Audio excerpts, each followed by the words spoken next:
Taz finished the match, but could tell something was wrong with his neck. Eventually, Taz walked to the hospital to get it examined. The doctors couldn't believe Taz was walking on his own because, as they soon found out, Taz's neck was broken. Once Taz found this out, dude was walking on a broken neck by himself. If that ain't tough, I don't know what that is, bro. Oh, what's up? Oh, what's up? Ooh, what up, it's Amaj back here with another video. Today we're going to be reacting to a video by Tap Out Corner. Damn, I haven't reacted to a Tap Out Corner video in a long ass time. Where you been? Because I usually be reacting to his videos because we having some really great videos, bro. But the video is going to be on wrestlers who suffered real medical emergencies in the ring.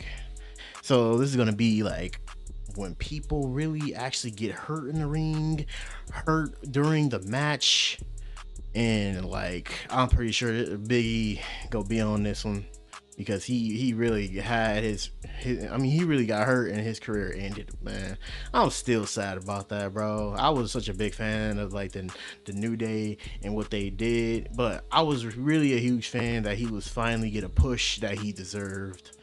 But man, there's a lot that's probably gonna be like hidden, or I'll probably gonna not know about, but or some that probably jog the memory. But let's just get into it, and don't forget to leave a like and subscribe on the video if you've been enjoying the wrestling videos. I'll be releasing these like a lot, so I'm gonna try to keep up with a lot of these channels and be reacting to them. But let's just get into the video. Don't forget to leave a like and subscribe though. Again, sorry. Let's get it. from broken bones to injuries so gruesome they required emergency surgery, these are wrestlers who needed immediate medical attention in the ring. On a September 2018 episode of WWE Raw, Natalya and the Bella Twins teamed up to take on the Riot Squad. About a minute into the match, Brie Bella was tagged in and began hitting Liv Morgan with a series of repeated kicks. However, two of the kicks accidentally connected with Liv's face and she became unconscious. Brie quickly realized what had gone wrong and tried to end the match by pinning Morgan. When Liv kicked out, Brie dragged her opponent to the Riot Squad's corner so Liv could leave the match. Despite the injury, Liv Morgan briefly returned but was quickly taken out and tended to at ringside. The incident gave Liv Morgan a concussion, but she began competing again within a few weeks. Compared to other wrestlers you'll see in this video, Liv Yeah, I'm not gonna lie. This was like one everybody was just like kind of mad at, like Brie Bella for. They kept calling her a botch machine. They just kept giving her like the shit, bro. Like it was a mistake. Like a mistake happens in wrestling all the time. Like you can't account for like stuff happening in the ring. Sometimes you make a mistake and then like, you know, she just returned back into wrestling, get back into training, bro. Shit is going well right now. Like I'm glad shit is really kind of going well right now with Brie Bella. But like, damn, and Liv Morgan came a long way, bro. She came a long way. Now she a world champion. Walked away relatively unharmed. This next wrestler wasn't so fortunate. On an episode of WCW Thunder, Buff Bagwell and Scott Norton took on Lex Luger and Rick Steiner. Yeah, see, this is probably like the stuff I won't even know about, so I'm about to gain some ball knowledge. The finish of the match saw Rick Steiner performing a diving bulldog on Bagwell, only for Scott Steiner to interfere, costing his brother the match. However, it became apparent very quickly that something was wrong. Bagwell was not moving and couldn't even properly cover Rick Steiner. Upon closer inspection, it was revealed that when Rick Steiner went for the diving bulldog, Buff Bagwell's head ended up colliding with Steiner's back. The impact bruised Buff's spinal cord and he couldn't move his body. Bagwell was taken out of the ring and evaluated by a doctor. Thankfully, the paralysis wasn't life-threatening and Bagwell eventually made a full recovery. I'm not gonna cap. Oh, never mind. I guess I'm not getting no ball knowledge. I do know about this because I've seen this in another compilation. But this one was real bad. And the way he got kind of injured, when you can't feel your spine and like I can just guess like what is like rushing through your head, bro. That's like something serious, bro. It really is just like thank God that he gained his conscious, well, his consciousness. I keep saying consciousness, god damn it. Thank God he regained like structure and everything with his spine. WCW's credit, they handled the situation pretty well, at least when compared to how this next incident was handled. In 2026, the company Ohio Valley Wrestling was hosting its weekly live show. The main event was a tag team match that called for the referee, Dallas Edwards, to be knocked down. However, when it came time for the spot to be performed, the wrestler hitting Edwards landed on top of the referee. For about 15 seconds, Dallas Edwards lay motionless. Then it got worse. Dallas began shaking uncontrollably, but the wrestlers continued the match, even grabbing and kicking the official out of the way. Finally, almost a minute after Dallas Edwards was knocked down, staff went to check him. The match was paused, and ultimately, the show abruptly went off the air. As you could probably tell, the impact of the move caused the referee to suffer a seizure. Fortunately, Dallas Edwards made a complete recovery and encouraged all wrestlers. Thank God he recovered from this. I mean, I'm not gonna. I was just about to blame the wrestlers, but like they didn't know. They thought he was just selling the move, bro. They really didn't like kind of like know. So I kind of just had to just like let that slide, bro. And like wrestlers are just used to like working, and they probably think he was just like in the corner just like selling the move, because like like a lot of wrestlers and a lot of like referees like to do the season up move to like sell the effectiveness of a move.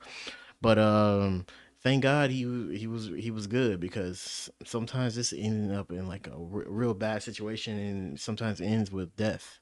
And officials to undergo emergency response training. It's honestly a miracle that Hardcore Holly didn't die in the ring, considering what he put his body through. On WWE SmackDown in June 2000, Holly took on Kurt Angle. Once Hardcore was on the mat, Angle went to perform a moonsault from the top rope. However, Holly was just a bit too far out, causing Angle's shin to land on Holly's left arm. Hardcore Holly instantly began favoring his left arm, but it wasn't until later that we found out how bad it truly was. The impact broke Holly's arm, and the only thing holding it together was skin. Despite the incredible amount of pain he must have been in, Holly refused to stop and continued the match. It took several months for Holly to recover, but sadly, only a couple of years later, Hardcore Holly would suffer an even more devastating injury. In September 2002, Hardcore Holly was scheduled. I mean, well, before I get into this incident, I already know about this incident. Well, we discussed it a lot already with him sandbagging. But with with the other incidents, like shit, he get my respect, because that was really tough. That was really tough to just like stick it out, and with a whole broken ass arm, because we remember Sin Cara broke his finger and, and didn't continue the match. Well, I don't think he broke his finger. I think he dislocated it and didn't continue the match. See, this is why I give a lot of like wrestlers, despite their past, despite anything with them, I give them respect, because like they still respect the business and will continue.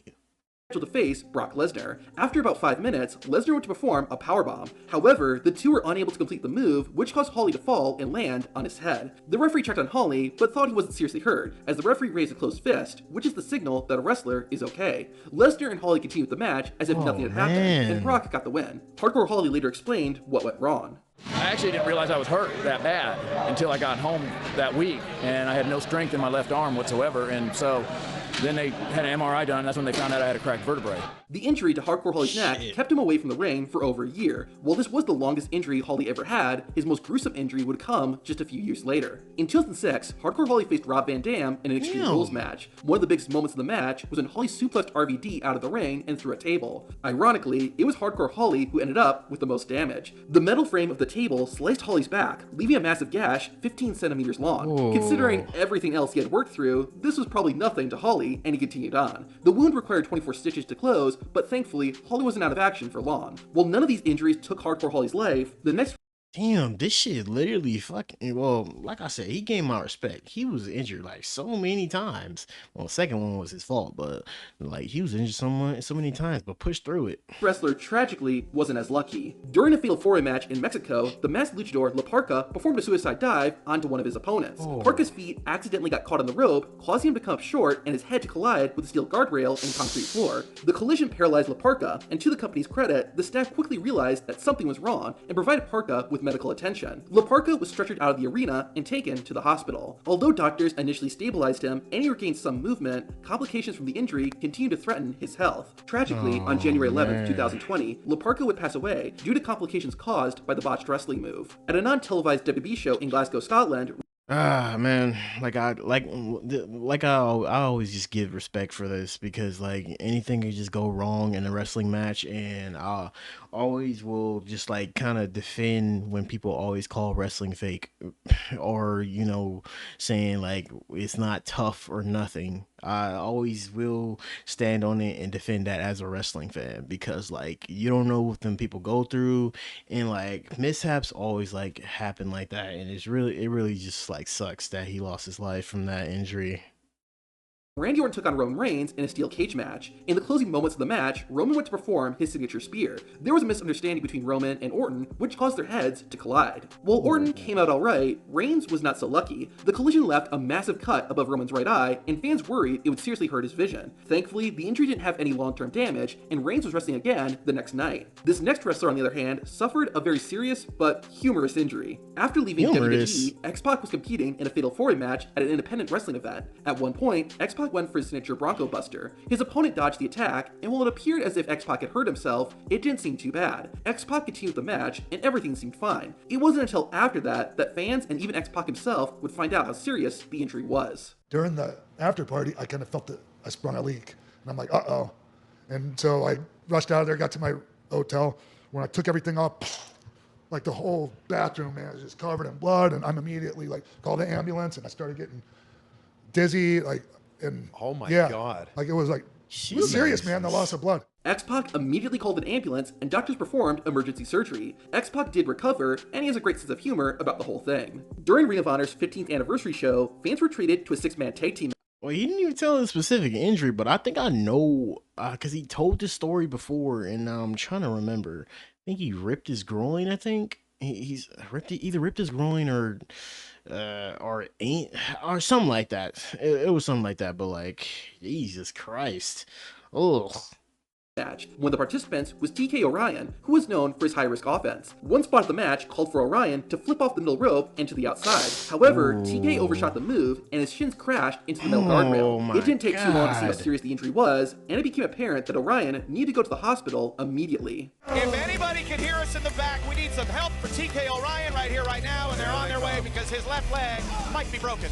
Unfortunately, it was much worse than just a broken leg. Orion had broken both bones in the lower part of his leg, and he needed a metal rod and 4 screws placed inside. However, after 6 months of grueling physical therapy, Orion returned to the ring. Sadly, this next wrestler wasn't as lucky. Okay, I mean, at least he returned. Because I feel like, you know, just like hurting your shins, that's like the most like part that like hurts more than anything. Your shin tapping anything is just, it hurts so fucking much, bro. So, ugh. Edge easily had the worst debut in WWE history. After weeks of promo videos teasing his arrival, the Radar Superstar finally debuted in June 1998. Edge's opponent was Jose Estrada, and just seconds into the match, Estrada was sent to the outside. Edge hit his opponent with a suicide senton, and Edge instantly realized something was wrong. We hit the move, and I was like, ooh, back of my leg, man, that kind of hurt. I looked down, I'm like, oh,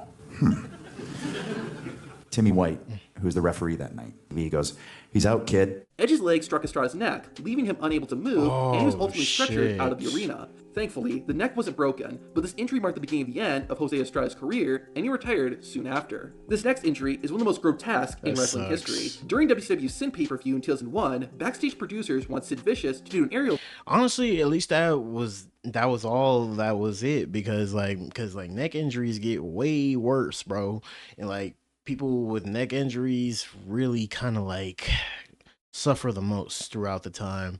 Worst being you know, Big E, and like I don't think he said his neck injury is like complicated, and he don't think I think he officially retired, and he said he's just not gonna come back to wrestling.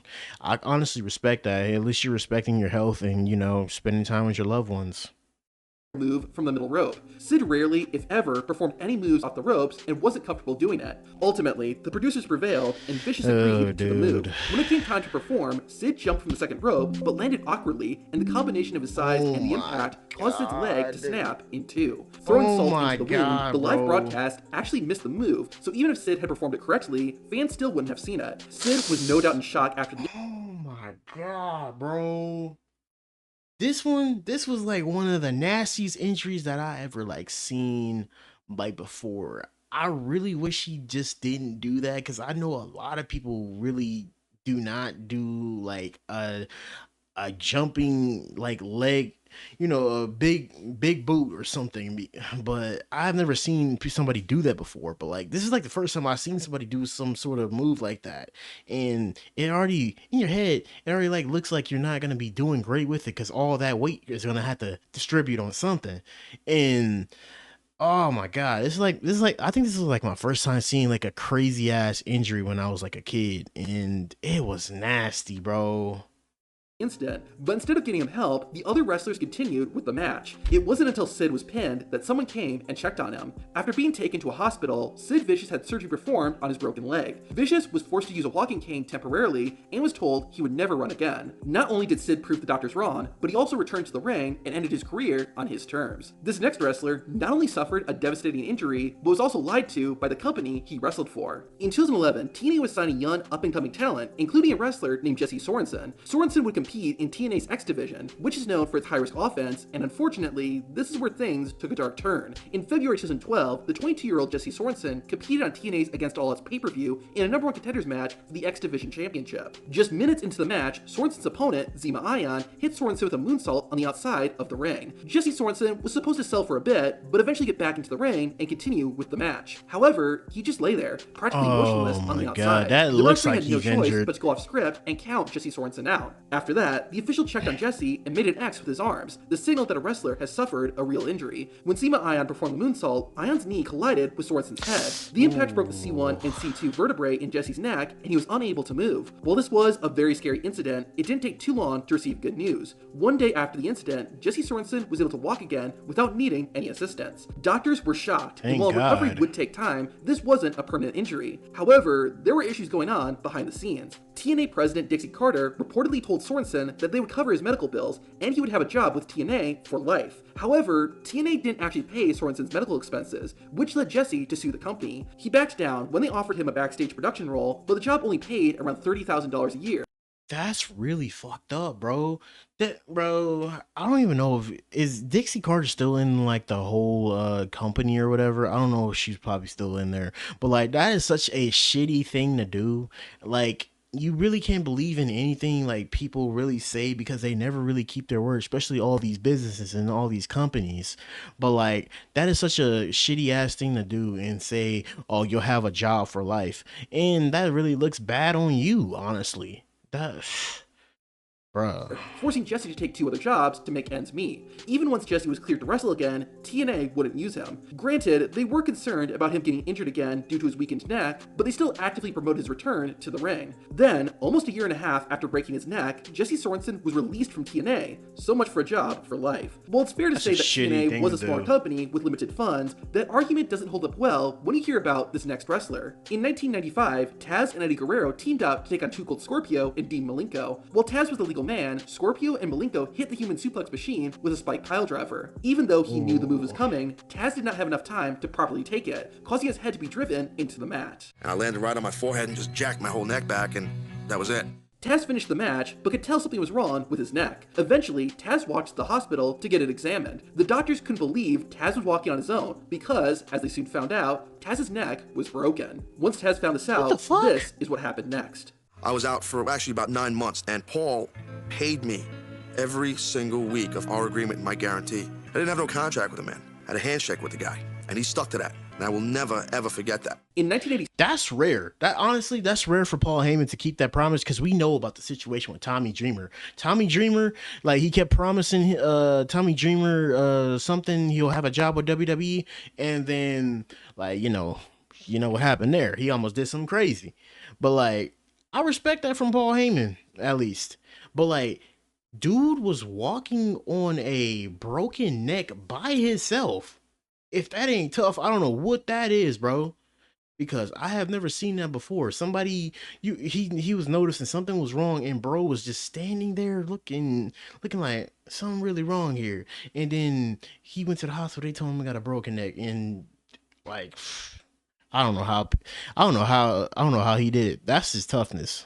Fans witnessed one of the most unique wrestling matches of all time, a scaffolding match. The match pitted the Road Warriors against the Midnight Express, and, as you can imagine, a scaffolding structure was set up above the ring. Both teams started out on top of the structure, and the goal was to knock their opponents off. While the match no doubt took a toll on everyone, none of the wrestlers got seriously hurt. However, it was afterward that things went wrong. The Midnight Express had 2 men in their corner, Jim Cornette and Big Bubba Rogers. After the Road Warriors won, Jim Cornette ran up the scaffolding. This whole like thing already looks bad, bro. Like I get it's exciting, but like knowing like wrestlers get really injured now, I really do not want to see a wrestler just get like, die or just totally fucking injured due to like some sort of mishap. Like what the fuck were companies thinking? Where they're just trying to be so damn different and just, worrying about a wrestler's safety last. I mean, this is the territorial days, so like I'm pretty sure they weren't even worrying about that.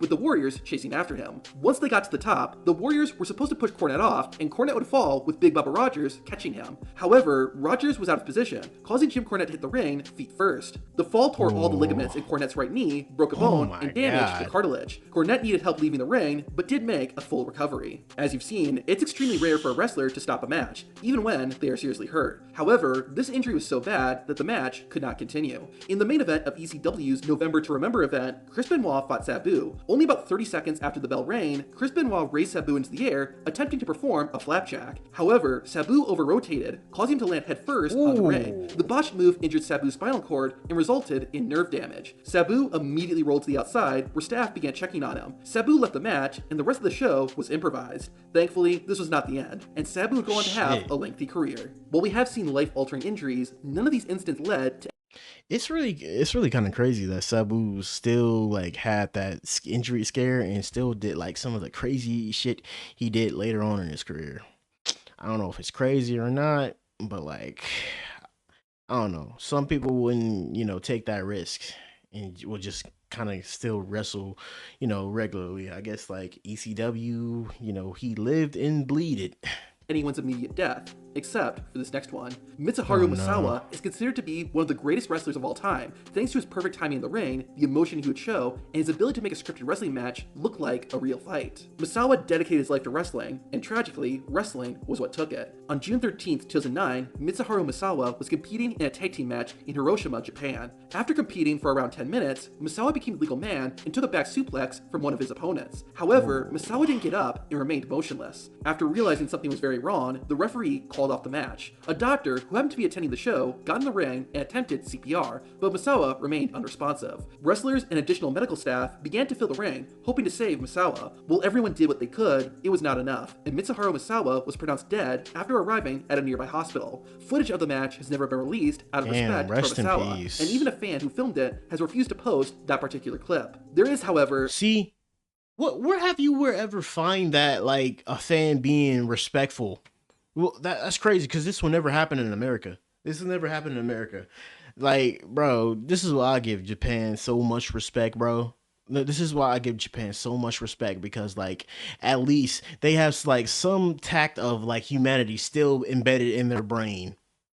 Because another human being would have probably been like, "Oh, I can sell this. I can sell this for the highest bidder." Or back then they didn't have like all social media, so they probably would have sold it to a reporter or something.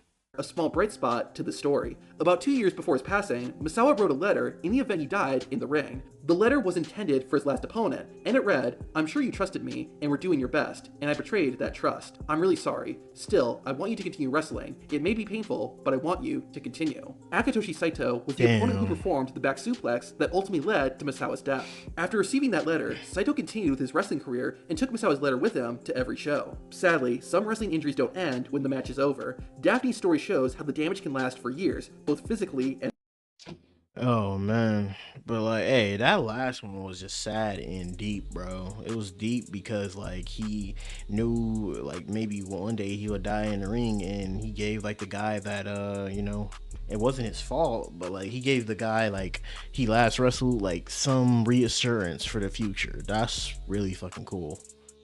And literally I still respect, like I said, I respect Japan so much for like not releasing like his death tape, because like I said, if this was America, it would be a whole different situation. The moment that kind of like really, that I think that last one kind of really had me shocked, and the other one that really had me shocked was like them firing a guy on his and promising his career, and promising they wouldn't fire him and saying he always would have a job. That's a betrayal. And Taz walking on a broken neck. I don't know what else to tell you. That's probably like the toughest thing I ever heard and reacted to. It's crazy. Let me know what was your guys' like. I don't know if I would say favorite moment because of the vibe of this video, but let me know what like moment kind of really caught you off guard. But don't forget to leave a like and subscribe, and go check out Tap Out Corner's original video. We'll be on the road to 800 subscribers. We almost there. I'll catch you guys in the next video. He was the best guy around. What about the people he murdered? What murder?